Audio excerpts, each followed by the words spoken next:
if you want to know God's ways and God's thoughts, దేవుని యొక్క మార్గాలు దేవుని తలంపులు మీరు you తెలుసుకోవాలి. got to see what heaven is like. పరలోకం ఎలా ఉందో మీరు చూడాలి. See Revelation 5. ప్రకటన గ్రంథం 5వ అధ్యాయం.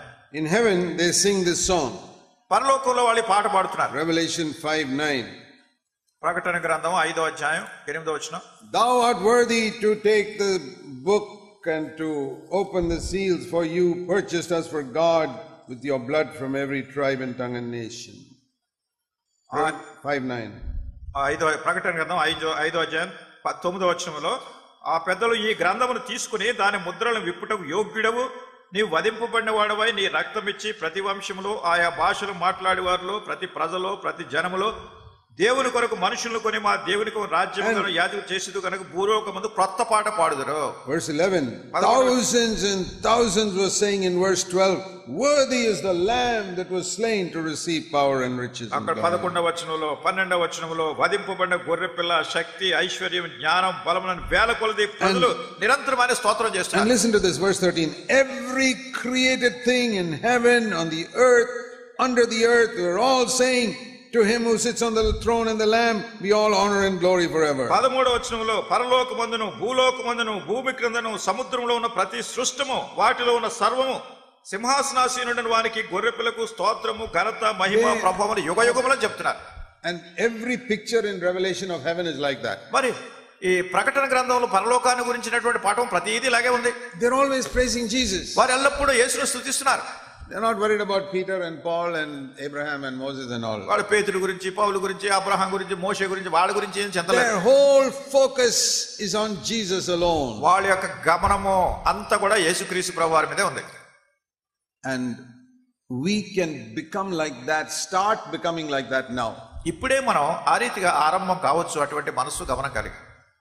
This to get ready for that land to which we are going. మనం ఎక్కడికైతే వెళుతున్నామో ఆ దేశం వరకు మనం సిద్ధపడుతూ ఉండొచ్చు. You know, supposing some people migrate from India to another country. చూడండి, కొంతమంది కొన్నిసార్లు ఈ ఇండియా దేశం నుంచి వేరే ఇతర దేశానికి వలస వెళ్ళిపోతారు. For example, some people go to America. చూడండి, ఉదాహరణ కొంతమంది ఇండియా నుంచి అమెరికా వెళ్ళిపోతారు. So supposing some Indian person who does not know English is going to America. ఒకవేళ ఇంగ్లీష్ భాష రానటువంటి ఇండియాలో ఉన్నటువంటి వ్యక్తి అమెరికా వెళ్తున్నాడు అనుకోండి. In America they don't speak Telugu. అమెరికాలో ఉన్న వాళ్ళు ఆ దేశస్తులు తెలుగు మాట్లాడరు. They speak English. వాళ్ళు ఇంగ్లీష్ మాట్లాడతారు. So what will he do? కానీ ఇక్కడ ఉన్నవాడు ఏం చేస్తాడు? Before he goes, అక్కడికి వెళ్లే ముందు he will go for 6 months or 1 year for a course to learn English. English భాష నేర్చుకోవడానికి ఒక 6 నెలల్లో ఒక సంవత్సరమో ఇక్కడ తరబేతి తీసుకుంటాడు. Because that is the language of America. ఎందుకంటే అమెరికాలో ఉన్న భాష అది. In the same way, అదే రీతిగా heaven is another country. పరలోకం అనేది ఒక దేశం. అదే. Are you migrating to go there? మీరు అక్కడికి వలస వెళ్ళిపోవడానికి సిద్ధపడుతున్నారా? Heaven is much better than America, I'll tell you that. ఈ పరలోకం అనేది అమెరికా కంటే శ్రేష్టమైన దేశం అని చెప్తున్నా.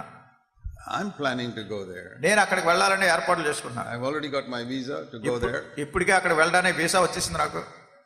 I hope you got your visa too. మీకు కూడా వీసా వచ్చింది అనుకుంటున్నాను. But because I'm going to heaven, I want to learn the language of heaven. Now I've learned only the language of earth. కనుక ఇప్పుడు నేను పరలోకానికి వెళ్తున్నాను కనుక పరలోకపు భాష నేర్చుకోవడానికి ప్రయత్నం చేస్తున్నాను ఈ భూమి మీద ఉన్నప్పుడే. The language of heaven is Jesus is worthy. పరలోకపు భాష ఏమిటంటే యేసుక్రీస్తు ప్రభువారు యోగ్యుడు. So always talking about Jesus. ఎల్లప్పుడూ యేసు ప్రభువు గురించే మాట్లాడుతున్నారు. I want to learn that language. నేను ఆ భాష నేర్చుకోవాలనుకుంటున్నాను. Because I'm going there. ఎందుకంటే అక్కడ వెళ్తున్నాను కనుక. And Jesus is coming for us very soon. మన నిమిత్తమై యేసు ప్రభువారు త్వరలో వస్తున్నారు. And before he comes, ఆయన వచ్చే ముందు I want to learn that language. నేను ఆ భాష I నేర్చుకోవాలనుకుంటున్నాను. hope you want to learn the language also. మీరు కూడా ఆ భాష నేర్చుకోవాలని కోరుతున్నాను. What is that language? ఏమిటా భాష? Lord Jesus, ప్రభువైన యేసు, I desire nothing but you.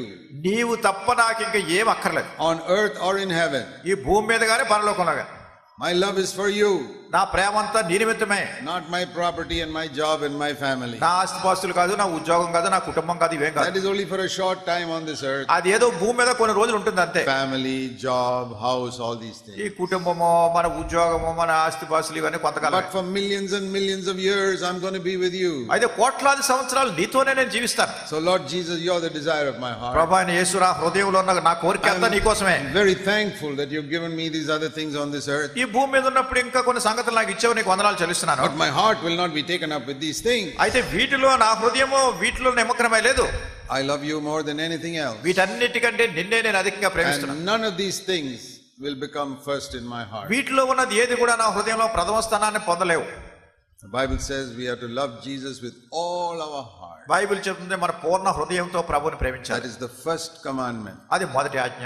Somebody asked Jesus, what is the greatest commandment? ఎవరు అడిగారు ఆజ్ఞల్లో అన్నిటికంటే గొప్ప ఆజ్ఞ పెద్దది He ఏమిటి? said, you got to love God with all your heart. నీ పూర్ణ హృదయంతో ప్రభువుని ప్రేమించడమే. So if I love God with all my heart, నా హృదయం అంతటితో ప్రభువుని ప్రేమిస్తే where is the place in my heart for my wife and children and property? ఇంకా మిగతా వాళ్ళకి నా ఆస్తిపాస్తులకి నా భార్యకి నా పిల్లలకి ఇంకా స్థలం ఎక్కడ ఉంది? It's all Jesus. ఇదంతా యేసు ప్రభు ఉన్నారు ఎక్కడ And చూసినా. I love my wife through Jesus. యేసు ప్రభు ద్వారా నా భార్యను I ప్రేమిస్తున్నాను. love my children through Jesus. యేసు ప్రభు ద్వారా నా పిల్లల్ని ప్రేమిస్తున్నాను. And property and all, I use it as long as God gives it to me. కనుక ఆస్తిపాస్తులు అవి కూడా ప్రభు ఇచ్చినప్పుడు దాన్ని ఉపయోగిస్తాను, వదిలేస్తాను తర్వాత. If He takes it away, that's fine. I still have Jesus.